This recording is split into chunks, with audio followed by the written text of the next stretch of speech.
पिछले एपिसोड में आपने देखा कि जहरीली जलपरी काया को रंगे हाथों पकड़ने के लिए हंसवी और सिप्पू रात में छुपकर फिश टैंक पर नजर रखते हैं। तभी समुद्री नागिन विश स्विमिंग पूल में नहाने जाती है। सिप्पू विश का पीछा करता है और विश को नागिन रूप में देखकर शॉक्ड रह जाता है। सिप्पू गुस्से में विश से पूछता है कि वो कौन है और इस घर में क्यों आई है। इधर हंसवी उस नकाबपोश का अकेले पीछा करती है। वो नकाबपोश मिस्का के कमरे में जाती है। मिस्का काया से कहती है, एक बार फिर तुम्हें इतना अच्छा मौका मिला था हंसवी को खत्म करने का, लेकिन इस बार भी तुम कुछ नहीं कर पाई। इस पर काया कहती है, मैं तो हंसवी को मारने ही वाली थी, पर पता नहीं वो सिप्पू कहाँ से आ गया। बड़ी मुश्किल से अपनी जान बचाकर भागी हूँ, वरना आज उन्हें पता चल ही जाता कि इस नकाब के पीछे मैं हूँ। ये कहकर काया अपना नकाब हटा लेती है। काया को देखकर हंसवी शॉक्ड रह जाती है और गलती से घबराहट में हंसवी के हाथ से एक फ्लावर पॉट गिर जाता है। पॉट के गिरने की आवाज सुनकर मिश्का और काया समझ जाते हैं कि कोई छुपकर इनकी बातें सुन रहा था। दोनों कमरे से बाहर आते हैं, पर हंसवी जल्दी से एक दीवार के पीछे छुप जाती है। पर फिर भी मिश्का हंसवी को देख लेती है और काया और मिश्का दोनों हंसवी को घेर लेते हैं। इधर सिप्पू विश से कहता है, तुम इस घर में क्यों आई हो, मकसद क्या है तुम्हारा, बताओ वरना तुम्हारे लिए अच्छा नहीं होगा। इस पर विश कहती है, मेरे रास्ते से हट जाओ वरना बेमौत मारे जाओगे। वैसे भी मुझे हंसवी को बचाने के लिए बुलाया गया है, तुम्हें नहीं, तो तुम्हें मारने में मुझे बिल्कुल भी वक्त नहीं लगेगा। विश की बात सुनकर सिप्पू हैरान रह जाता है कि इसे हंसवी को बचाने के लिए कौन बुला सकता है। इसका मतलब इस घर में कोई और भी है जो ये जानता है कि हंसवी इंसान नहीं बल्कि एक जलपरी है। इधर हंसवी की जान खतरे में थी। हंसवी कहती है, तो वो तुम थी काया, तुम थी इस नकाब के पीछे, पर तुम मिस्का का साथ क्यों दे रही हो? तुम्हें क्या लगता है ये मिस्का जो अपनी माँ की वफादार नहीं हुई वो तुम्हारी हो जाएगी? ये सिर्फ तुम्हारा इस्तेमाल कर रही है। हंसवी की बात सुनकर मिस्का कहती है, मैंने काया को तुम मारने के लिए बुलाया था, पर अब लगता है मुझे काया की जरूरत नहीं पड़ेगी, क्योंकि मैं आज अभी तुम्हें यहीं खत्म कर दूंगी। काया कहती है, इसे खत्म करने का इससे अच्छा मौका नहीं मिलेगा, ना यहाँ सिप्पू है और ना कोई घर वाले। खत्म कर दो हंसवी को। हंसवी समझ जाती है कि आज ये दोनों इसे जिंदा नहीं छोड़ेंगी, इसलिए हंसवी इधर उधर देखती है और उसे सामने टेबल पर तांबे के कुछ बर्तन रखे हुए नजर आते हैं। इससे पहले कि मिस्का और काया हंसवी पर हमला करती, हंसवी तांबे वाले बर्तन मिस्का और काया के ऊपर फेंक देती है। क्योंकि तांबा जल परियों का नाश होता है, इसलिए तांबे के संपर्क में आते ही काया और मिस्का चीख कर जमीन पर गिर जाते हैं और हंसवी अपनी जान बचाकर भागती है। इधर विश और सिप्पू आपस में भिड़ने ही वाले थे कि इन्हें घर के अंदर बर्तनों के गिरने की आवाज मिलती है। सिप्पू सोचता है कहीं हंसवी की जान खतरे में तो नहीं। सिप्पू विश को छोड़कर घर के अंदर भागता है और हंसवी के पास आता है। तांबे का बर्तन छूने की वजह से हंसवी के दोनों हाथ जल गए थे। सिप्पू पूछता है कि क्या हुआ, कुछ गिरने की आवाज आई। इससे पहले कि हंसवी सिप्पू को कुछ बताती, घर वाले एक एक करके अपने कमरे से बाहर आने लगते हैं। बर्तन गिरने की आवाज से सब जाग गए थे। हंसवी सिप्पू से कहती है कि इससे पहले कि उन्हें कोई यहाँ देख ले, यहाँ से जाना चाहिए। दोनों सबकी नजरों से बचते हुए अपने अपने कमरों में चले जाते हैं। इधर मिस्का और काया भी घर वालों के आने से पहले ही अपने कमरे में चले जाते हैं। बुआ कहती है, मैंने कुछ गिरने की आवाज सुनी और शायद किसी के चीखने की भी। इस पर बड़ी माँ कहती है, हाँ पर यहाँ तो कोई भी नहीं है। इस पर दादी कहती है, वो देखो वहाँ कुछ बर्तन गिरे हैं, शायद बिल्ली ने गिराई होगी, पर चीखा कौन था? तभी मिस्का अपने कमरे से बाहर आती है और कहती है, दरअसल जब ये बर्तन गिरा तो मैं नींद में थी और घबराहट में मेरी चीख निकल गई। इस तरह मामला शांत हो जाता है और सब अपने अपने कमरे में सोने चले जाते हैं। दूसरी सुबह हंसवी सिप्पू के पास जाती है और कहती है, मुझे तुम्हें उस नकाबपोश के बारे में कुछ बताना है। इस पर सिप्पू कहता है, मुझे भी तुम्हें कुछ बताना है, पर पहले तुम बताओ कल रात हुआ क्या था और ये तुम्हारे हाथ कैसे जले? इस पर हंसवी कल रात की सारी बात सिप्पू को बताती है। काया का नाम सुनकर सिप्पू भी हैरान रह जाता है। सिप्पू कहता है, सिर्फ काया ही नहीं बल्कि इस घर में और भी लोग हैं जो हमारा सच जानते हैं। इस सीता जिसे हम बुआ के फ्रेंड की बेटी समझ रहे थे,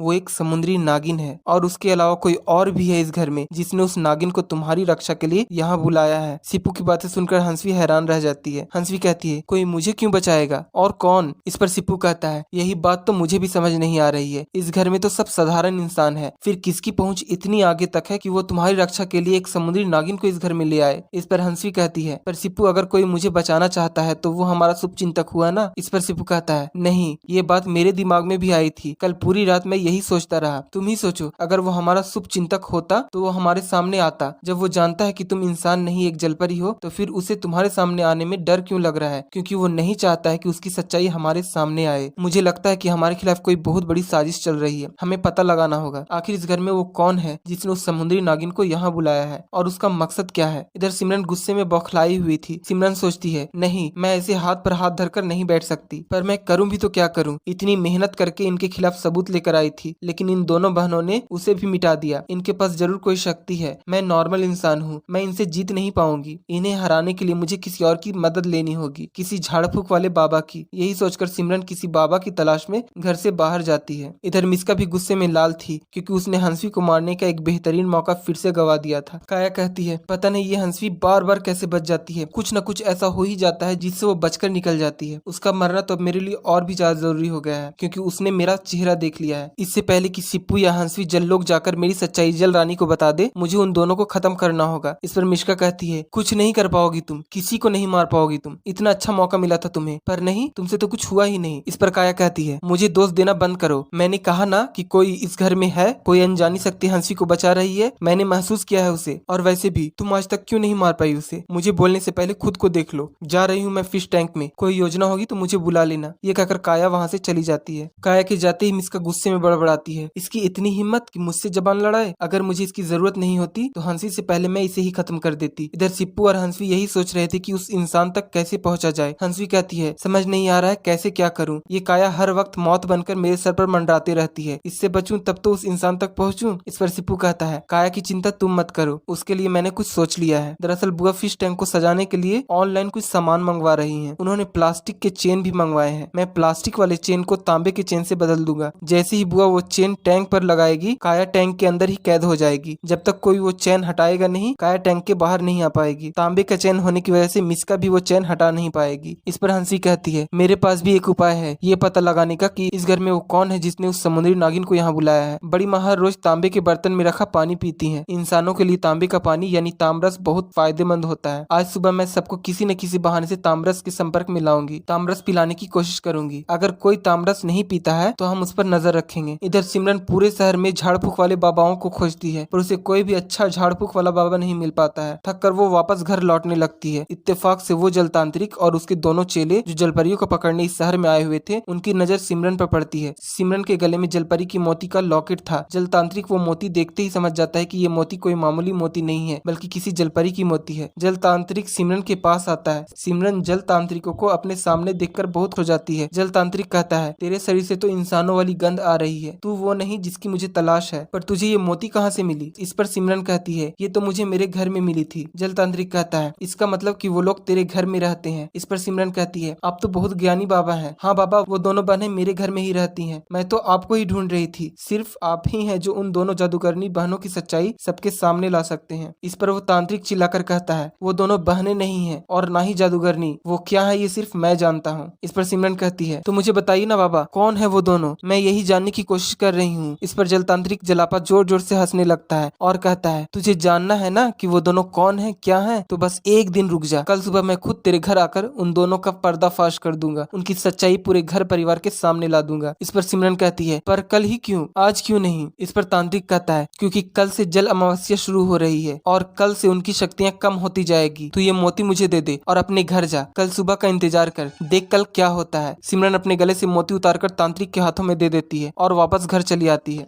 मोती लेकर जल तांत्रिक जोर जोर से हंसता है और कहता है, इस मोती को सूंघते हुए कल मैं उन जलपरियों तक पहुंच जाऊंगा और फिर मैं उन जलपरियों का वो हाल करूंगा कि पूरी दुनिया देखेगी। इधर थोड़ी देर बाद सारे घर वाले हॉल में बैठे थे। तभी बड़ी माँ कहती है, मेरी दवाई मेरे कमरे में छूट गई। तभी हंसवी कहती है, मैं ला देती हूँ बड़ी माँ। इस पर बड़ी माँ कहती है, नहीं, उस पर इंग्लिश में लिखा हुआ है, तुम्हें समझ नहीं आएगा। इशिता बेटा, जरा तुम जाकर देख कर ला दो। इशिता उठकर दवाई लाने जाती है। थोड़ी दूर जाकर विश सोचती है, अब मेरा इस घर में यही काम रह गया है, दवाइयाँ लाकर दूं सबको मैं, पर मैं तो नागिन हूँ, मैं इंसानों की तरह चलकर क्यों जाऊं? ये सोचकर विश एक दीवार के पीछे छुपकर नागिन रूप ले लेती है और नागिन रूप में रेंग कर बड़ी माँ के कमरे में चली जाती है। इत्तेफाक से मिस्का विश को देख रही थी। मिस्का विश को दीवार के पास जाते तो देखती है, पर दीवार के दूसरे तरफ से उसे निकलते हुए नहीं देखती, क्योंकि विश वहाँ से रेंग कर चली गई थी। मिस्का पता लगाने दीवार के पास जाती है, पर वहाँ तो कोई भी नहीं था। मिस्का हैरान रह जाती है। तभी मिस्का को सामने से विश दवाई लेकर आती नजर आती है। मिस्का विश को देखकर शॉक्ड हो जाती है, क्योंकि किसी नॉर्मल इंसान के लिए बड़ी माँ के कमरे में जाकर इतनी जल्दी दवाई लाना पॉसिबल था ही नहीं। मिस्का सोचती है, ऐसा कैसे हो सकता है? इशिता इतनी जल्दी जाकर वापस भी आ गई। कोई साधारण इंसान तो ऐसा कर ही नहीं सकता। कौन है ये इशिता? कहीं काया सच तो नहीं बोल रही थी कि इस घर में कोई अनजानी शक्ति भी है जो हंसवी को बचा रही है? कहीं ये इशिता ही तो वो अनजानी शक्ति नहीं? मुझे इस पर नजर रखनी होगी। इधर हॉल में बुआ टाइम देखते हुए कहती है, ये डिलीवरी बॉय अभी तक आया क्यों नहीं? तभी डोरबेल बजता है और वो डिलीवरी बॉय बुआ को वो पार्सल देकर जाता है। बुआ पार्सल खोलने लगती है। सिप्पू बुआ को पार्सल खोलता देख सोचता है, नहीं, अगर बुआ ने पार्सल खोल लिया तो मैं तांबे की चैन की अदला बदली कैसे करूंगा। तभी दादी बुआ को आवाज देती है और बुआ पार्सल छोड़कर दादी के पास चली जाती है और तभी सही मौका देखकर सिप्पू ऑनलाइन वाली चेन को तांबे की चेन से बदल देता है। बुआ वापस आकर पार्सल खोलती है और तांबे की चेन देखकर शॉक्ड होकर कहती है, अरे मैंने तो सिल्वर चेन ऑर्डर किया था, ये कॉपर चेन कहाँ से आ गई। इस पर दूर बैठी दादी कहती है, कोई बात नहीं, तांबा घर के लिए शुभ होता है, तुम इसे ही यूज कर लो। बुआ चैन ले जाकर फिश टैंक के ऊपर डेकोरेट कर देती है और इस तरह काया फिश टैंक के अंदर ही कैद हो जाती है। सो गाइस, इस एपिसोड में इतना ही। Thank you for watching.